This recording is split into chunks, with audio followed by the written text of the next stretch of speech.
So yun, what's up mga pasaway. Gagawin nga po pala natin for today's video is i-review natin yung Epson L121 na printer na binili namin at unboxing tayo. Umpisa na natin.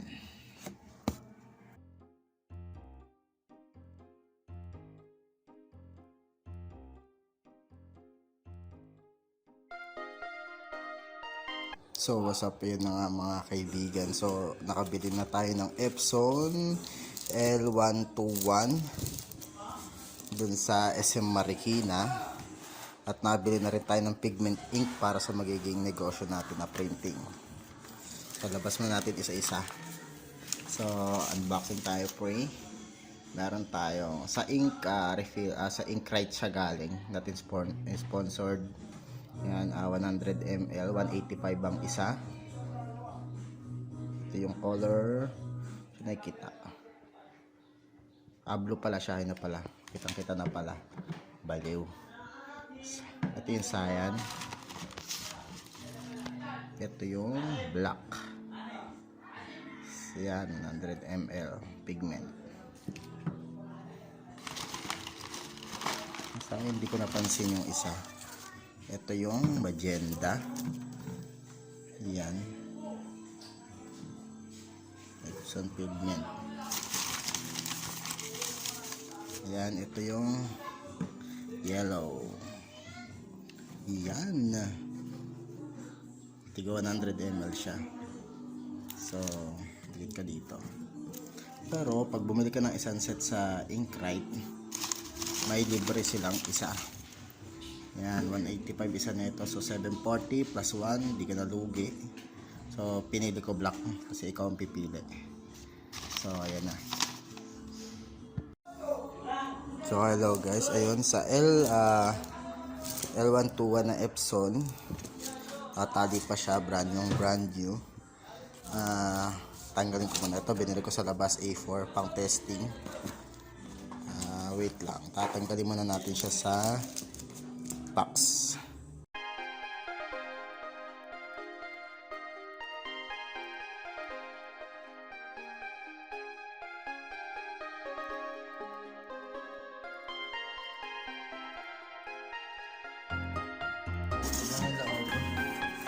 Yan siya. Bababa lang natin ng konti. Yan.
Yung lagayan ng pagputok mo nila dyan.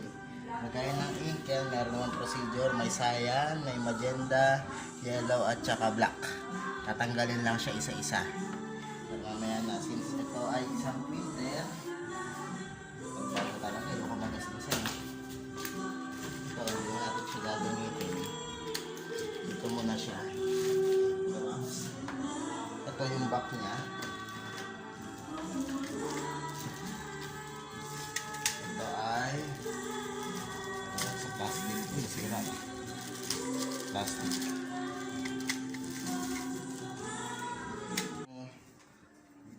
Paper guide. Kakabit natin siya ng paganto. May palatandaan naman yan. Ay, nako, sira agad. De joke lang. Ito, guide sa likod. Yan, sa likod. Shot mo lang ng ganyan yan. May slide yan. Okay na. Then, ito, pwede mo siya iangat pag gusto mo ilagay yung papel. Pero since wala pa tayong papel, lalagay ko na siya. Pero bago pala yun, tanggalin muna natin yung mga stickers. Yan. Dito ka sa pesto. Yan. Tanggalin natin siya. Yan. Medyo dahan-dahan lang kasi bagong bili. Nakakatakot gasgasan. Alam nyo na. Yan. Ito naangat na siya since natanggal na. Yan. Dahan-dahan lang.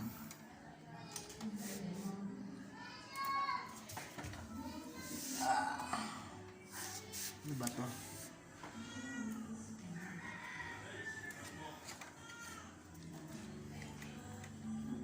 No, nakadikit pala kasi talaga siya. Yan, tanggal ko na yung isa. Dalawa na. At isa tong sa likod. Yan, ito. So, matakot na tanggalin kasi sa'yo naman yan. Yan. Ano lang yan, foam lang yan. Kaya huwag ka matatakot. Tapos susog natin siya dito sa gilid. Yung lagayan ng papel. Tapos itong back. Yan, itong back paper guidelines. Kita rin siya pabaliktad. So ito yung lagayan niya. Ganyan lang natin siya dyan. Basic. Iangat mo siya, basic. Lagyan mo yung papel. Basic. So, nasa yan kung gaano ka, ano yung lalagay mo. Ito na, yung loob. Medyo madilim dyan. Pero mamaya, papalitan natin. So, ito yung power pala yung sa connector ng printer papuntang PC or laptop or kasi ano lang naman siya, naka USB type B. So, ayusin lang natin. Ito set up lang to and unboxing. Itong kabitan na ito, andito sa tabi ng power button. Andito siya sa likod. So, tignan lang natin, silipin lang natin. Hindi ko lang pag ganito kasi ang dilim. Hindi siya makita. Iikot muna natin sa likod. Yan. Siya makita kasi masyadong madilim.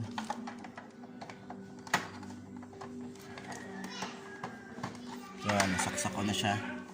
So ito, sa computer,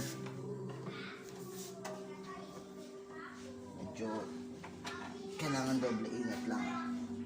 Kasi kailangan ano ito.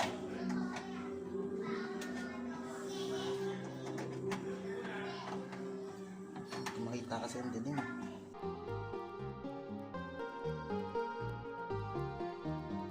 Salpak ko na yung printer natin. Next is yung power cable. Nagsira yung plastic kasi pamagamit pa natin. Sana mahaba to.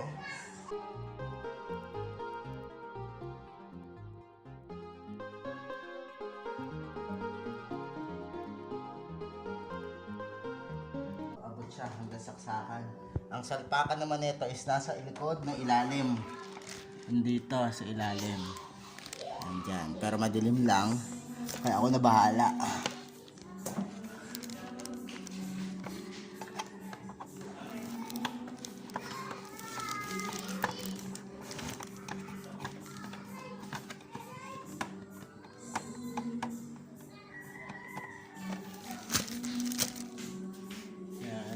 Saksak natin siya.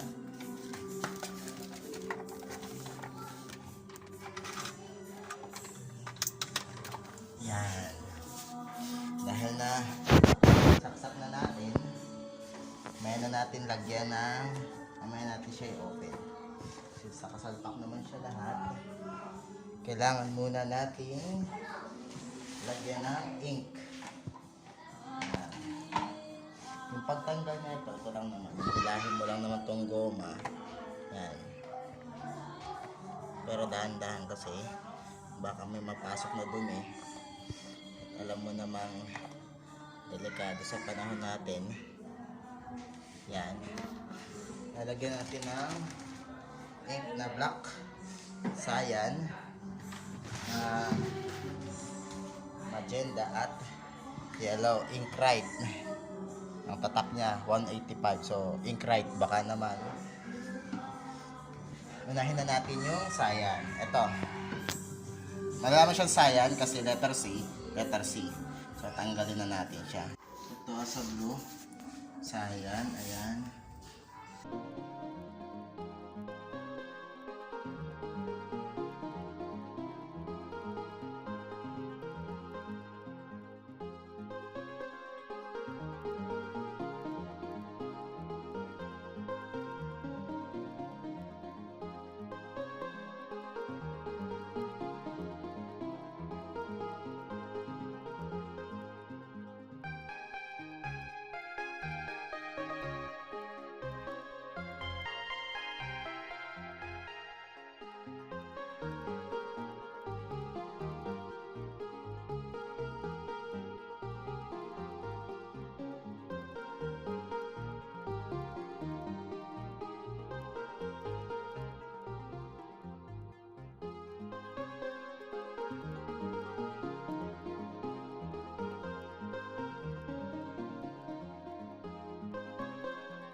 Nakapaglagay na tayo ng ink.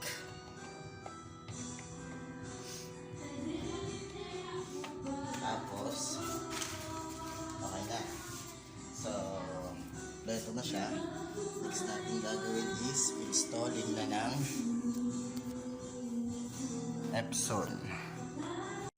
Hello, so yun nga, yung next na gagawin natin is i-install natin yung Epson L1110. So kaya ito yung napili natin para marami siyang option sa settings.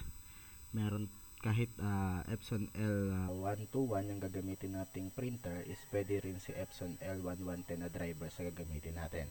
Since pipilitin natin yung drivers, tapos driver printers, tapos download. Then pupunta ka dito sa may next panel. Gagawin nyo lang is i-accept nyo lang yung ano mo tawag ito, tapos i-accept nyo lang, and then automatic na siya magda-download. Since ako na-download ko na, ilalagay ko, i-install ko na siya agad.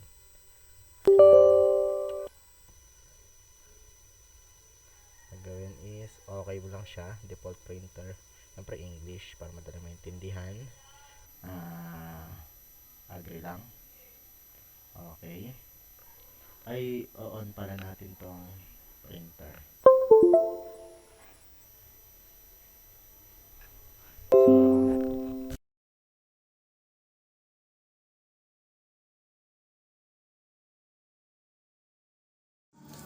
So, ito, pinutin lang natin to ng mga 3 seconds. 1, 2, 3. Yan. Tapos, maglalagay na siya ng ink.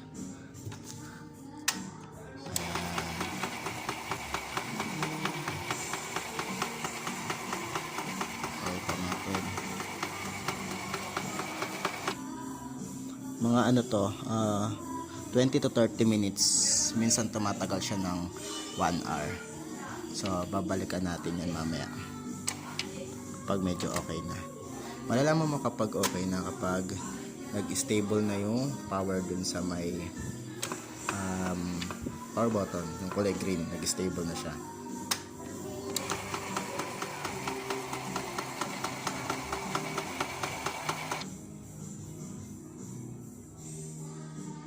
Babalikan ko kay mamaya. So yun, ayun, tapos na, naka-stable na yung ilaw niya, meaning tapos na siya magbigay ng ink dun sa may hose. So pwede na siyang lagyan ng print tong papel. Testing tayo. So ayun, testing natin magprint. So A4 Epson ulit, naka-okay naman yung ano niya. Naka-default naman na siya. Yan, makikita naman sa settings. May pagpipilian kapag L110 ang gagamitin. Ito standard. So okay ko lang yan. Tapos print. Yan. Hintay lang natin matapos yung print. Saka ito siya tatanggalin.